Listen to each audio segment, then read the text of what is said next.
salam perspektif baru. Kita berjumpa kembali di program wawancara khusus perspektif baru bersama saya, Hayat Mansur, sebagai host. Sahabat perspektif baru, selain pandemi COVID-19, pada hari ini perubahan iklim menjadi masalah yang krusial, masalah yang sangat-sangat penting. Ini karena dampak perubahan iklim bisa kemana-mana, termasuk bisa berdampak pada krisis pangan dan kesehatan. Jadi, pada masa depan, generasi muda kita atau orang-orang yang dalam usia produktif pada saat ini akan menghadapi suatu kondisi iklim yang sangat menantang pada beberapa tahun mendatang. Jadi, hari ini kita bahas saja mengenai perubahan iklim dan generasi muda bersama narasumber kita yang kredibel dan kompeten tentu saja, yaitu Bapak Sarwono Kusumaatmadja yang kini menjabat sebagai Ketua Dewan Pertimbangan Pengendalian Perubahan Iklim di Kementerian Lingkungan Hidup dan Kehutanan. Halo Pak Sarwono. Selamat pagi. Pagi juga Pak Sarwono. Terima kasih telah bersedia hadir di wawancara perspektif baru. Pak Sarwono, pada masa depan dampak perubahan iklim masih akan terus berlanjut. Karena itu, membangun pemahaman terhadap perubahan iklim dan menyiapkan generasi muda yang tangguh agar mampu melakukan upaya mitigasi dan adaptasi perubahan iklim sejak dini adalah sebuah keharusan. Jadi, bagaimana tingkat kesadaran generasi muda kita mengenai perubahan iklim ini? Ya, pertama saya ingin mengucapkan selamat ya dan rasa lega saya bahwa perspektif Wimar TV itu jalan terus begitu ya, sebagai legasinya kawan lama saya, Bung Wimar, gitu ya. Yep. Itu menurut saya sih bagus lah untuk dilanjutkan. Jadi kita memelihara kesinambungan antara masa lalu, sekarang, dan masa depan lewat perbuatan-perbuatan yang menghargai katakanlah apa yang ditinggalkan ya oleh kawan-kawan yang mendahului kita. Pertama, mengenai perubahan iklim, itu memang gejala yang sekarang sedang menggila, begitu ya. Jadi ceritanya sih panjang, tapi pendeknya begini. Para ahli dari dulu sudah memperingatkan bahwa dunia ini mengalami kenaikan temperatur rata-rata dibandingkan dengan era pra-industri, gitu, abad ke berapa tuh ya? Abad ke 17. Ya. Nah, kemudian para ahli mengingatkan bahwa kenaikan rata-rata itu tidak boleh melebihi 1,5 derajat Celcius dibandingkan dengan temperatur rata-rata era pra-industri tersebut. Dan kalau ini tidak dihiraukan, maka akan terjadi berbagai bencana iklim, gitu ya.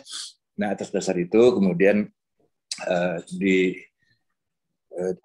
dibentuklah perjanjian internasional, yang pertama Protokol Kyoto, yang kedua adalah Perjanjian Paris. Nah, dalam Perjanjian Paris itu setiap negara mengajukan komitmennya untuk menurunkan emisi gas rumah kaca, istilahnya gitu ya, supaya temperatur rata-rata itu turun. Cuman ini bukan perkara yang gampang begitu ya, karena Amerika juga dari dulu merupakan pihak yang pertama ya penyebab emisi gas rumah kaca terbesar, tapi juga yang paling ogah ikut mengendalikan emisi mereka. Malahan si Trump itu keluar dari perjanjian Paris waktu itu. Nah, jadi akibatnya apa? Karena terlantarnya isu ini ditangani secara efektif, jadi makin menjadi-jadi, sehingga kemudian sekarang disimpulkan bahwa perubahan iklim ini mengalami akselerasi. Nah, tanda-tanda akselerasinya tuh udah kelihatan ya, beberapa di antaranya sangat-sangat dramatis. Misalnya kebakaran hutan di Amerika Serikat tuh, di Oregon, California, New York State. Luasan yang terbakar itu melebihi 2 juta hektar. Dan usaha-usaha pemadamannya itu dilakukan secara susah payah, ya, banyak makan korban, dan efektivitasnya juga masih diragukan gitu. Udah gitu kebakaran hutan lagi di Turki, Yunani, ya toh, dan negara-negara lain di sekitar Laut Tengah, ya toh. Kemudian Brazil itu malah bandelnya setengah mati tuh si Bolsonaro itu. Cadangan penyerap karbonnya dia babat karena pengen bikin peternakan dan pertanian. Gitu. Dia juga nggak nganggap COVID itu, gitu. Dia nggak ada aja, gitu. Nah, jadi kualitas kepemimpinan dunia yang tidak menghiraukan perubahan iklim ini menjadikannya suatu problem yang sangat-sangat serius. Kalau Indonesia bagaimana? Menurut saya sih Indonesia termasuk pihak ya yang bisa belajar dari kesalahan masa lalu dan juga melakukan tindakan-tindakan korektif ya, dan juga melakukan tindakan-tindakan untuk mewujudkan koherensi kebijakan begitu ya. Banyak sekali inisiatif yang telah dilakukan, misalnya moratorium ini pengembangan sawit ya, moratorium ekspansi gambut juga. Ada moratorium gambut begitu. Gambut itu diprioritaskan untuk dikonservasi, tidak lagi dieksploitasi. Kemudian pengendalian kebakaran hutan juga kita lakukan sehingga kemudian kita dapat penghargaan dari berbagai pihak karena usaha-usaha itu. Nah, jadi koreksi terhadap kebijakan-kebijakan yang keliru di masa lalu itu dilakukan secara aktif dan mulai membuahkan hasil gitu. Ya. Nah, sehingga kemudian ya kita ditunjuk sebagai co-chairman juga dalam rangka persiapan konferensi perubahan iklim tahun ini di Glasgow, gitu ya. Nah, gitulah singkat ceritanya. Bagaimana kebijakan politik kita mengenai generasi muda dan perubahan iklim ini, Pak Sarwono?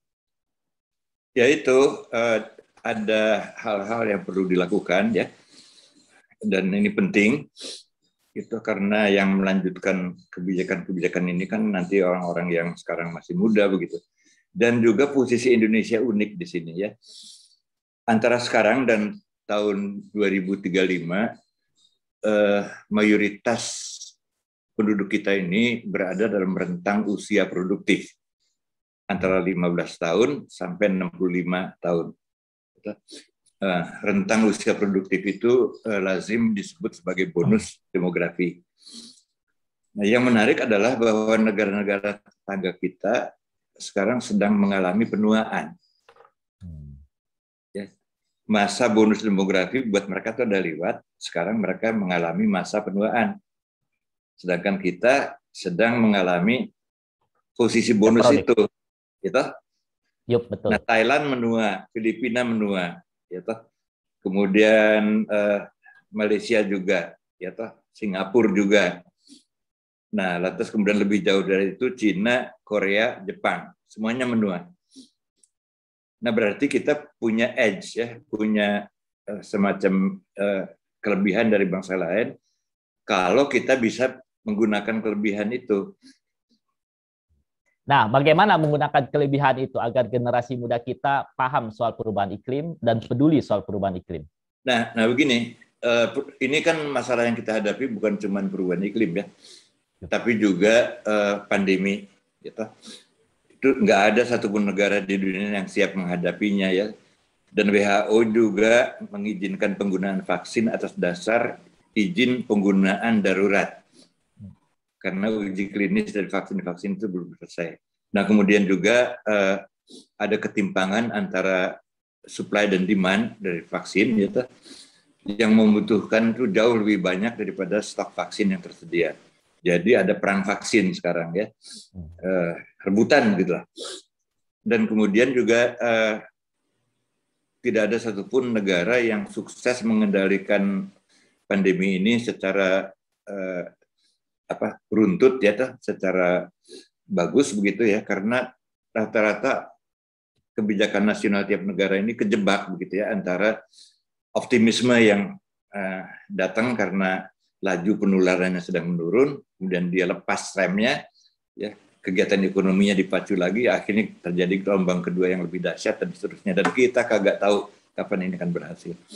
Nah, selain pandemi dan perubahan iklim, ada satu lagi, yaitu bahwa kita ini berada dalam era revolusi industri ke berapa itu, keempat itu?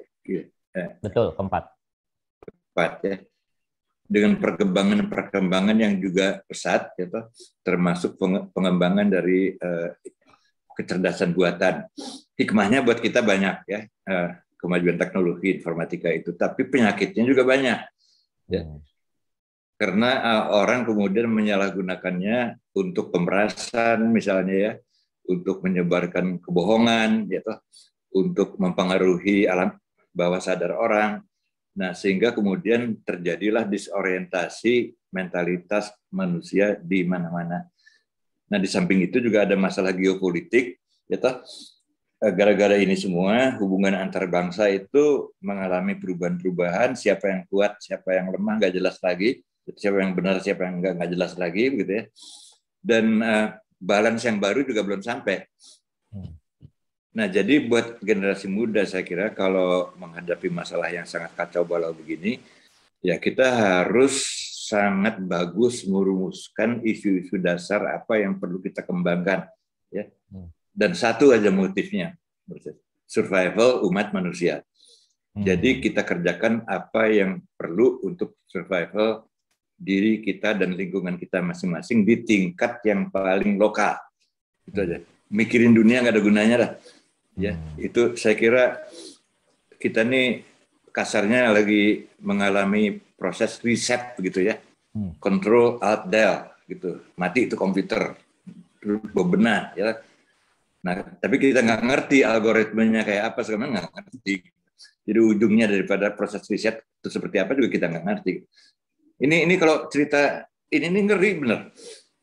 Masa Siberia ya, temperaturnya sekarang ini 48 derajat Celcius.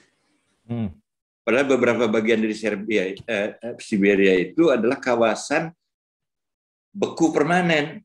Dari dulu juga di bawah 0. Sekarang 48 derajat Celcius. Panas gitu. Ya. Kebakar semua tuh hutan-hutan di Siberia itu. Dan kemudian di daerah permafrost itu kan banyak sekali entah bakteria kayak, entah virus kayak yang udah jutaan tahun beku di situ. Kalau itu mencair, mereka kelayaban kemana-mana, cari inang. Dan mereka juga hidup sebelum umat manusia itu ada di bumi ini. Jadi kita nggak ngerti ini, gitu. Apa akibatnya? Yang daripada terlalu banyak mikirin hal-hal yang di luar jangkauan kita, marilah kita memikirkan apa yang harus kita perbuat untuk survival kita. Nah, di tingkat yang paling lokal. Gitu. Oke, berbicara apa yang harus kita perbuat. Nah, tadi Pak Sarwono telah menjelaskan bahwa kita, maksudnya generasi muda mempunyai sedikitnya 3 tantangan, yaitu pandemi, perubahan iklim, geopolitik. Nah, kita berbicara mengenai perubahan iklim saja dulu. Dan teknologi, 4. Revolution. Ya. Nah, kita dari sisi perubahan iklim, apa yang bisa diperbuat oleh generasi muda untuk perubahan iklim ini? Ya gini aja lah, kembali ke motif dasarnya dari apa yang harus kita kerjakan ya, yaitu survival. Ya, karena kalau kita nggak survive, kita nggak bisa bikin apa-apa. Ya. Survival kita tuh tergantung dari apa coba? 3, makanan, asupan katakanlah, termasuk juga obat-obatan dari alam itu masukkan kelompok makanan itu, sehingga definisi besarnya adalah asupan, air, dan energi. Nah itu aja diurus. Kita. Dan kemudian konsep besarnya adalah ketahanan iklim ya, dengan menggabungkan adaptasi dan mitigasi secara setara. Gitu. Dan lakukanlah itu di tingkat lokal ya, secara kolaboratif gitu. Dan karena ini masa krisis, jangan keliwat mikirin pemerintah ngapain lah gitu. Karena pemerintah ini adalah suatu organisasi yang pada dasarnya bersifat konservatif. Pemerintah itu dimanapun juga ya, nggak punya bakat menangani krisis gede. Dan pemerintah dalam posisi ini punya fungsinya sendiri. Tapi yang harus ada di depan adalah masyarakat, dunia usaha, dunia perguruan tinggi, gitu, yang kemudian harus fokus memikirkan survival. Karena at the end of the day, it's survival that counts gitu. Kalau kita nggak survive, ya kita nggak bisa didik orang, nggak bisa berniaga, atau nggak bisa kerja, nggak bisa ngapa-ngapain gitu. Jadi survival aja dulu diurus.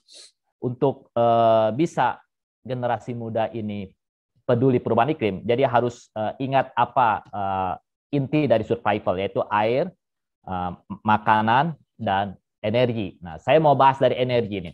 Nah, apa yang bisa dilakukan dari sisi energi untuk bisa mitigasi dan adaptasi perubahan iklim ini, Pak Sarwono? Dulu tuh perubahan iklim itu terjadi karena penggunaan energi kita dititik beratkan pada apa yang disebut bahan bakar fosil, ya, utamanya minyak bumi dan batu bara. Penggunaan bahan bakar fosil itu menyebabkan emisi, ya, yang berlebihan di udara, sehingga emisi yang berlebihan di udara itu nutupin atmosfer bumi ini kayak selimut gitu. Jadi kita ini kayak hidup di bawah selimut yang bikin kita lebih hangat dari biasa begitu ya. Nah, jadi selimut ini mesti dibikin tipis. Caranya gimana? Jangan pakai BBM, jangan pakai batu bara. Nah, pakai energi baru dan terbarukan yang tidak mengeluarkan emisi. Gitu. Tapi ini nggak sederhana masalahnya, ya. Terutama bagi kita-kita yang udah biasa hidup dalam gaya hidup modern, ya, yang sangat tergantung dari energi fosil. Ini susahnya luar biasa, gitu. Penyesuaian gak gampang.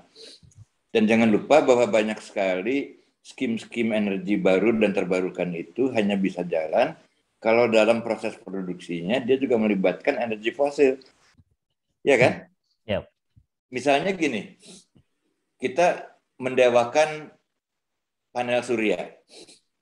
Nah, kita mesti tanya dulu, lagi bikin panel surya itu energi yang dipakai apa? Kan mesti mulai dari fosil. Nah, udah gitu kalau panel surya itu dipasang, baiknya dipasang di mana? Kalau dia dipasang di atas permukaan tanah atau permukaan air, dia menghalangi penggunaan air dan penggunaan tanah itu untuk keperluan lain, seperti konservasi atau agrikultur gitu. Jadi paling-paling cocoknya buat rooftop. Tapi kalau dipakai buat rooftop, gimana dengan peran PLN sebagai penyedia listrik? Dan kalau dipakai sebagai rooftop, kan mesti ada baterainya. Baterainya kan litium, bahan bakunya nikel. Lah nikel kan ditambang, rusak lingkungan. Ayo, gimana coba? Nah, ada satu yang saya dapat informasi, sumber energi terbarukan yang sedikit menghasilkan karbon dan menggunakan karbon, yaitu pembangkit listrik tenaga air atau PLTA. Nah, kalau menurut Pak Sarwono, ini apakah bisa kita maksimalkan potensinya PLTA ini? Bisa, cuman kita harus membangun PLTA itu secara hati-hati, ya. Karena kalau kita membangun PLTA, kita akan merubah tata ruang, gitu, dan mungkin juga ada kawasan-kawasan yang berharga yang perlu dikorbankan untuk mewujudkan PLTA itu. Misalnya kawasan konservasi yang tingkat keanekaragaman hayatinya tinggi, gitu. Nah, ini jadi ada lagi geotermal, sama problemnya. Itu mesti ada trade off, ya, antara kelestarian lingkungan dan tuntutan untuk menyediakan energi bersih. Jadi nggak ada freelance lah, ya. Semuanya ada trade-off-nya yang mesti dihitung secara cermat. Kalau misalnya mikrohidro sih lebih sederhana masalahnya, ya. Dan logiknya lebih kuat kalau kita menitik beratkan mikrohidro, karena mikrohidro itu bisa melayani listrik dalam tingkat lokal. Dan proses produksinya itu mempunyai dampak lingkungan yang relatif jauh lebih rendah. Jadi kita perlu membangun ribuan mikrohidro.